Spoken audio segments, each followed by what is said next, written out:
You're listening to the Love Over Addiction podcast.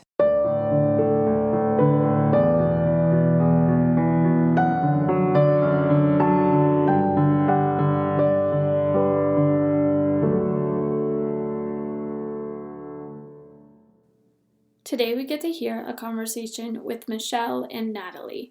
Natalie is a mother whose son has struggled with addiction. She's been in our community for years, and her healing and growth have been tremendous. As always, let's make a judgment-free space for Natalie as she shares her personal story about having a child suffering from addiction. Natalie, thank you so much for agreeing to talk to me about what I'm sure is a painful situation in your life. Not only were you married to a good man who suffers from addiction, but your son is also addicted. Can you help me explain just a little bit about when your child became addicted? When did you first notice? What kind of substances do they struggle with? Sure, and how you felt. And how you felt about it going through that situation? Sure. So we, this has been about a 10-year struggle process for us. And he's in his mid-20s now, but it was the end of 7th grade, and it was the last day of school in 7th grade, and we were all set to go away on a family vacation the next day out of the country. And I caught him smoking pot before school. And, I freaked out. Like, how could this brilliant person be doing this in front of me? After I went through his room, I found so much drug paraphernalia that it made me just sick to my stomach. Like, how could I not have seen this? How could this be happening? We live in a small house. How could I not have seen this? And how did this happen, to me? I must be an awful parent, or how could I not have seen it? And so I believe that when, I only saw what I could see, the marijuana at that point in time. And then it escalated to anything that he could do. It wasn't like there was a favorite thing. How old are you in 7th grade? 13, 14 years old? It was Xanax, Molly's, alcohol, marijuana, you name it. And then the circle of friends that were new, that, had this look of, we're not into studying, but we're really into just getting high and checking out of life. And so it was those first few years, I'll tell you that it was very difficult for me because I had another son in the house who was, that was not him. And just trying to find that balance and trying to find, how did this happen? Okay, so how old is your other son? Were you worried about the other son following your other son's footsteps? I mean, did you educate, did you talk to your other son, your sober son, and say this is what's going on? And how did your family handle this? When you first found out, did you end up going on that vacation? We ended up going on the vacation because we were going out of the country with my parents. And so it's not like I could just say, hey, guess what? We're not going. So we went, and he didn't have access to alcohol or drugs there. We had some conversations, and of course, usually the conversations are, oh, that was my first time. But then, when you start going through rooms and personal belongings, and you see that is definitely not the first time. So a couple of things happened. Talked to my other son. He's very athletic, so this is not anything that would have ever, he just wouldn't have done that to himself. Like, he needs to be smart for his athletics, and that's where his mind was and his body. And then on the flip side of things, regarding my son who was doing drugs and alcohol, it was trying to get immediate therapy and trying to get him into someone that he would be comfortable with talking to, that our family would be comfortable in talking to, and really treating it kind of as a family disease, because it's a family disease. And I believe that my son had a really good way of maybe telling the therapist what we thought we wanted to hear, and that what the therapist wanted to hear, which just perpetuated the situation. Yeah. And we did have a couple of times where we took him to a treatment facility, and for him it just didn't work. I think that it was eventually going to be on his terms, not on what I wanted for him.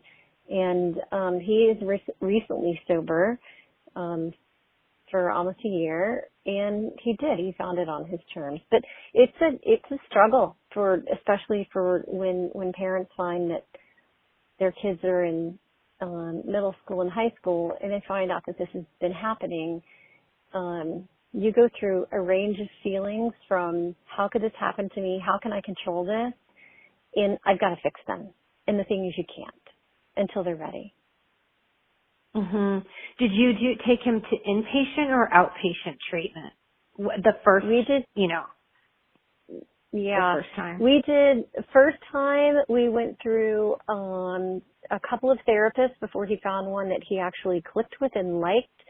So there was that part of it, and then it kind of escalated to the point where that we needed to get him into an inpatient treatment facility. And it was awful. Let me tell you, dropping your child off at an inpatient treatment facility is just gut-wrenching. There's no word for it. Driving away, knowing that you've left your child in a place where you are trusting someone else to take care of them is really awful. It's really awful. So we cycled through that. It made a difference for a little while, but then maybe 6 months to a year later, we were back in the cycle of using drugs and alcohol. Gosh. So about you 6 months. And so do you mind me asking how long it's been from the first time that you caught him smoking pot until now you're saying he's just celebrated a year of sobriety? How long, what's the years? How many years has it been? 10 years. The span? 10 years. 10 years. Yeah. 10 years of that cycle of he's great, he's not great. He's great, he's not great. But right now we're good. Yeah. It's so interesting you say that, because I just finished writing a program about children and who are addicted to drugs and alcohol. And it's fascinating you just used 10 years, because they said it's between 8 and 10 years is the span. There's like 3 different stages that you go through as a family. And that this is not something that you think, oh, we're going to get into treatment and it's going to happen overnight and I'm going to do everything perfectly as a parent, follow everyone's advice, and then they're going to come out and be all better. Even though I think if you would have known that at the beginning, that 10 years would have seemed impossible to get through, right? I mean, if someone would have told you that first day right before your vacation that, oh, this is a journey that you're going to be on for the next 10 years, and you're still on it, but it's going to be a roller coaster ride. How would that have been relieving to you, or would have that, because you would know that it's that long, or would have that been completely overwhelming? I would look at it 2 ways. If someone knows enough to tell me that this is going to be a good 8 to 10 year process, I would have said, great.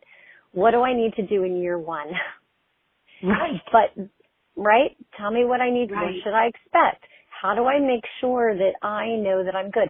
Because through all the therapists, every program, no one ever said, Mom, you need to get help yourself. You need to see if maybe you are enabling. If you are, that's okay. But we need you to recognize boundaries. We need you to recognize when it is okay to say absolutely not or yes, this is okay. It's kind of like when you're on the airplane and they say you should put the oxygen mask on yourself first, right? Yep. We were so focused, we were so focused on his recovery and how can I control the outcome? That's the thing. You can't control the outcome. The only thing that you can really do is control the thing that you can control, and that's you and your relationship with the other sober people in your family, and to be really prepared. And then to also do your homework.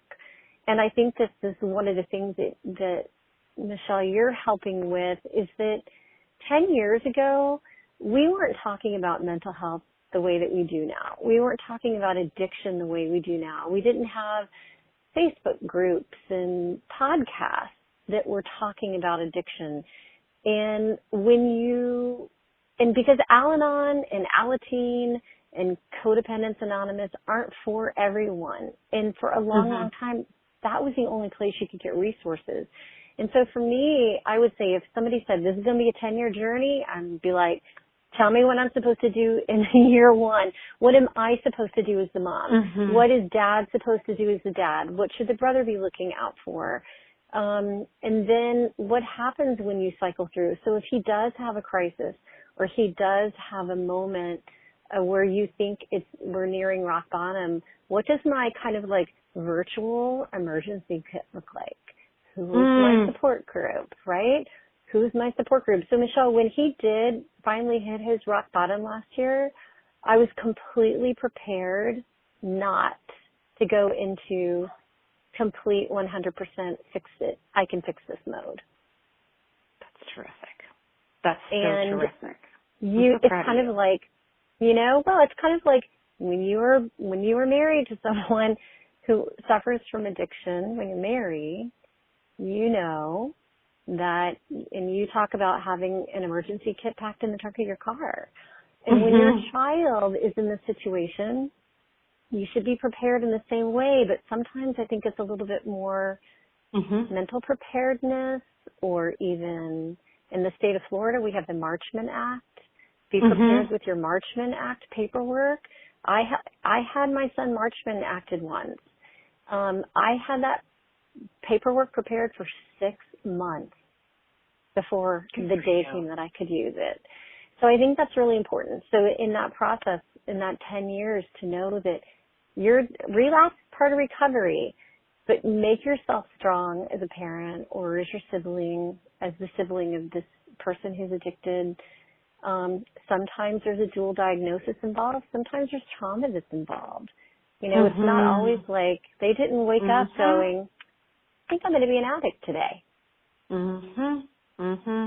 Yeah, we talk about that in the program too, of like, how did your child get to struggle with this? And there's, usually 3 or 4 different reasons, but they kind of are all very different, and most people just fall into one of those categories. And I think identifying that helps relieve us as parents to not put the unnecessary blame on ourselves. And I know that's difficult because it's almost, in a way, easier for us to accept the blame, because if we accept the blame, then we think we can control it. If that makes sense. Like, if we take it on as, well, it's our fault this happened, then I can fix it. And so it's very difficult to sit there and say, you know what, I can't take any responsibility for their choices, and therefore I need to let them own their own consequences. That's really scary, particularly as a parent, because it feels so counterintuitive, I imagine, right? It is. And one thing I didn't mention is that my son that we're talking about was adopted. And about a year ago, he came to me and he said, Mom, I was looking at this information. Did you know that the majority of people who seek treatment for addiction were adopted? Yes. And I was like, wow, I had no idea, that you struggle with that part of the trauma in your brain. And Yes. when and so for parents who do have adopted children, and he was adopted at birth, there is a primal wound that occurs, and that trauma is in there. And so I think that's one of those things where, and it goes back to me saying they just didn't wake up and go, I think I'm going to go be a drug addict today, or I think I'm going to become dependent on alcohol. There's something else that they're trying to mask or cover that may continue to lead to it. And so if we can take away that negative stigma of addiction and get down to, is it a mental health issue? Is it a bipolar issue? Is it an anxiety issue? Is it whatever those things? You know a lot more about that than I do. But what are those things that could be the triggers? And I think that when we understand that, it takes a little bit of that pressure and the blame, self-blame off the parents. But then I also wish that we would step back the previous 10 years and go, hey, look, if you have a child that's adopted, here's some things you may want to look out for, Oh, that's terrific. Yeah. Yeah. We didn't come into this with a manual of this is exactly what to expect in life. But I think the more that we talk about it, and the more that people open up about it, and the more that those people who are suffering open up about it, and the things that you do, I think we're going to be in a better place. It's definitely changed, I think, since I started on this journey 10 years ago, and now I feel more comfortable in talking about it and lending a hand when people just need a hug and say, you know what, it's okay to talk about it. Find your circle of friends that you can get vulnerable with and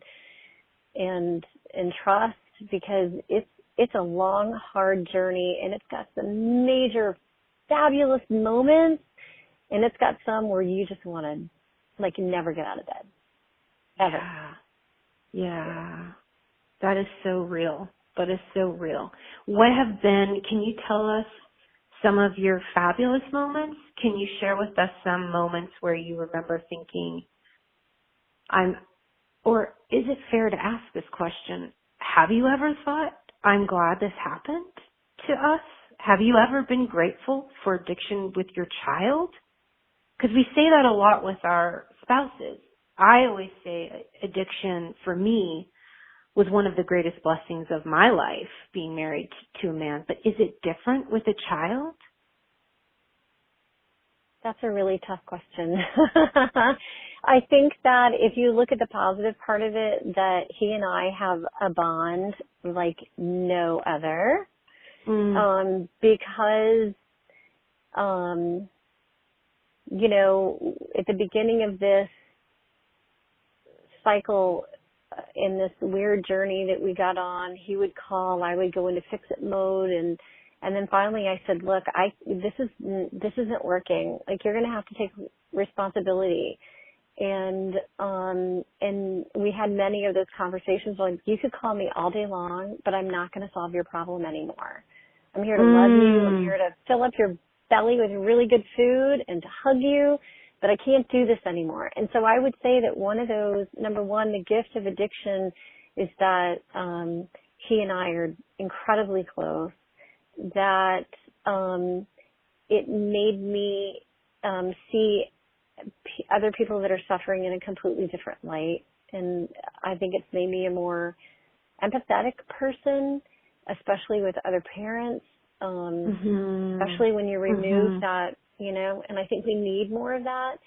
I would say that we do, that one of those big wins and successes are when he and I can sit down and talk to each other, and he tells me, you know what, Mom, I look back, there is absolutely nothing you did wrong.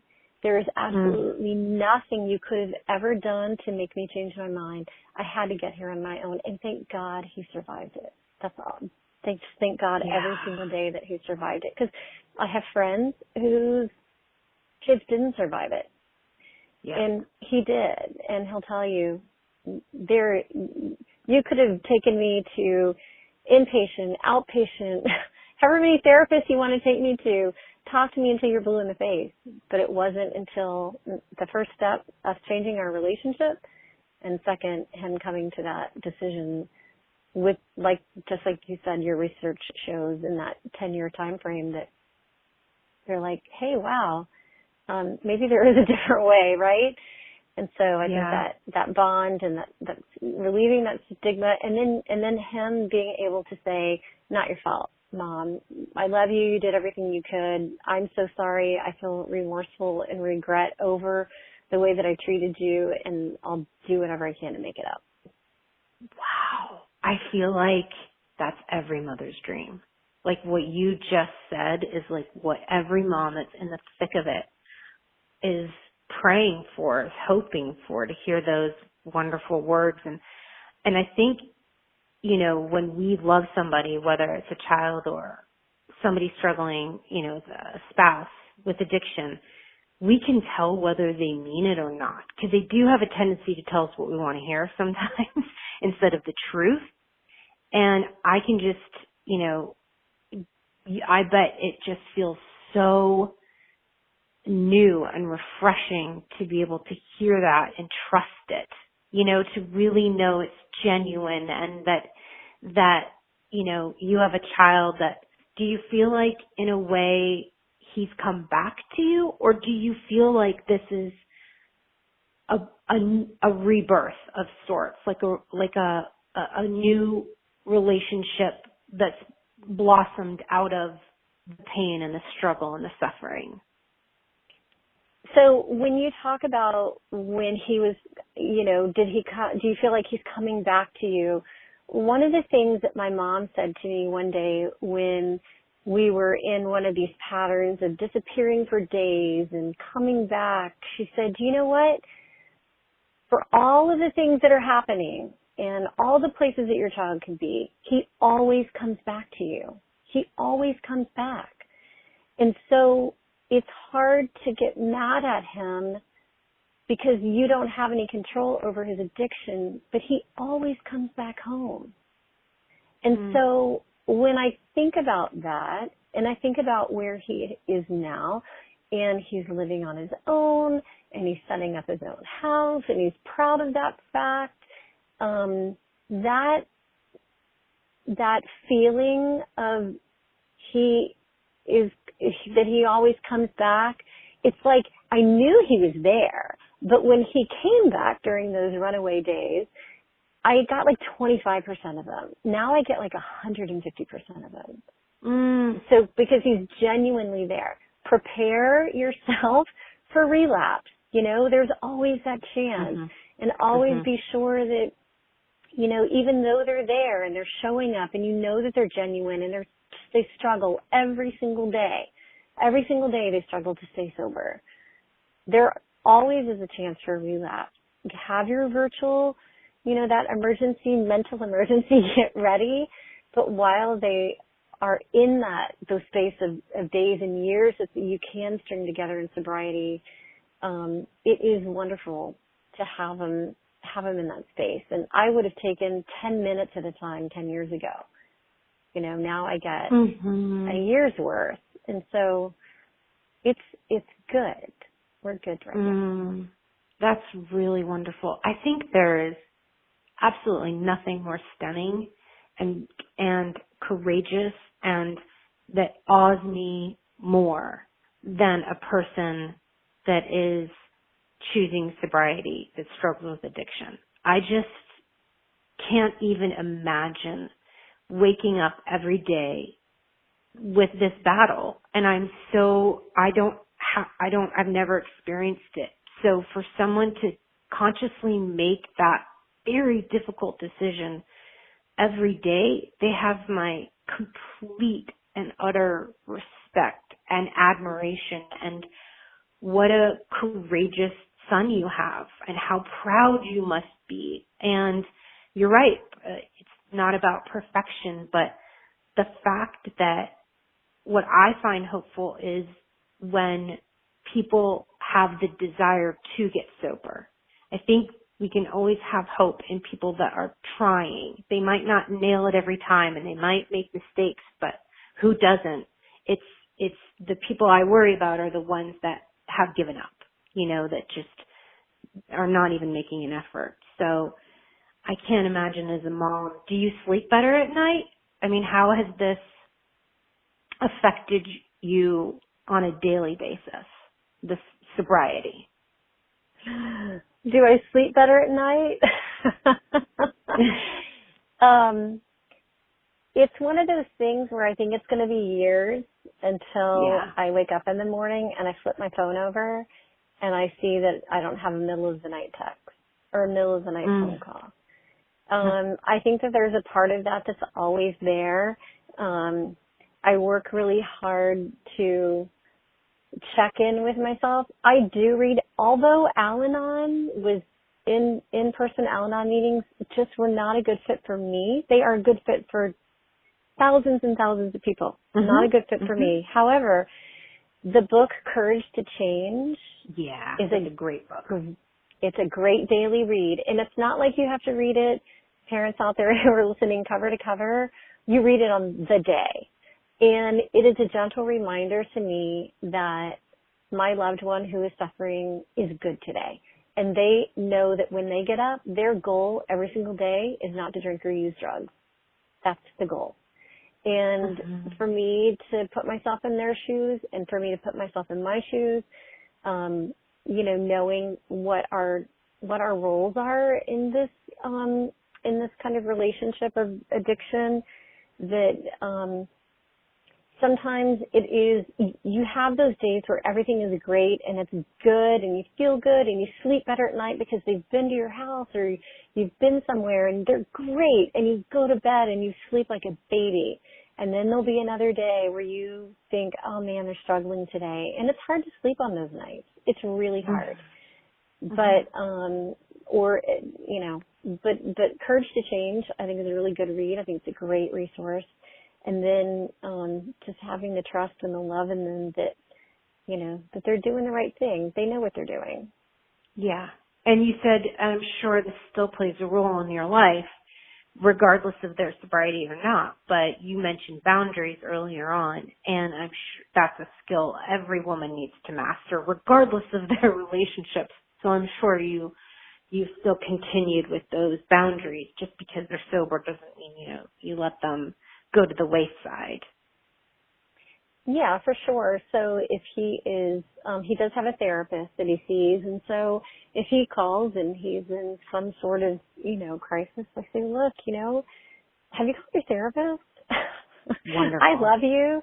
I can't solve your problem, Wonderful. but I really, have you considered calling your therapist to talk this through?